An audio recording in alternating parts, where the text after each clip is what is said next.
And I'm interested then in this sort of big ground in the middle that lies sort of in the shadows of history.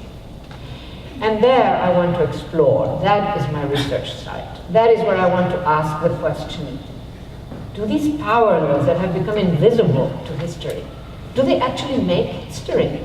Do they make the political? I argue that those without access to the formal instruments for making buildings, making streets, making whatever histories, making politics, get to make. But again, they do not necessarily get empowered. So the global street for me is not necessarily a street. Sometimes I've talked to, say, architecture schools, and they think I'm going to present a typology of streets. This is not what this is about. The street can be a square, it can be a, as we say in Spanish, terreno baldío, an empty, a terrain vague, as Morales used to call it. So the street is a particular kind of space. And I like to juxtapose it with the notion of the piazza, the boulevard, which in our European imagination is a space for ritualized practices, for codes. And it does matter for constituting the public and publicness. But I argue that throughout our urban history, there's also been a different kind of space, and that's the global street. That cities actually talk back, like when you adopt certain technologies, the city will prevent it from working. That's a kind of speech. Let me give you a very, very plain little example that I like to use.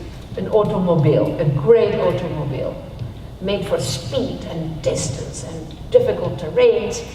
Then it arrives at the crowded city center and it's reduced to a little crawl, a crawling little thing. The city has hacked the car. I mean, hacked in the good original sense. Now, this is the story. The story is not that people were irresponsible. The story is that, that is why I say it's a financial project. People, finance had reached a situation where the total value of financial assets was $630 trillion. That is 15 times global GDP. Those financiers high up there, they're not stupid. So they tell the financial sector, okay, give me some investment instruments that have real assets. That is what happened. What did finance have to do?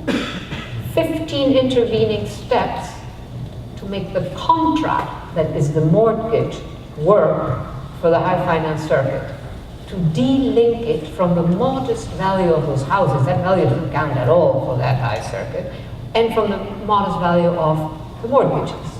How did they do that? They needed to get at least 500, every agent involved, 500 contracts in a period of about 3 days. That is how we got over 15 million contracts.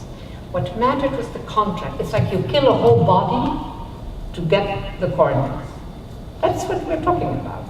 You destroy neighborhoods, you destroy families, you destroy whatever, and you have the contract. So that is why I'm so interested in this subject of the global street. Now, we tend to think of the global street, as I said at the beginning, as a space for those who have very little, young students, etc. But in fact, I think it becomes the kind of space, and I repeat, it's not only the street in the literal sense, it's a space for making collectively in a way. So I think of the global street as a space that becomes strategic, critical for all of us.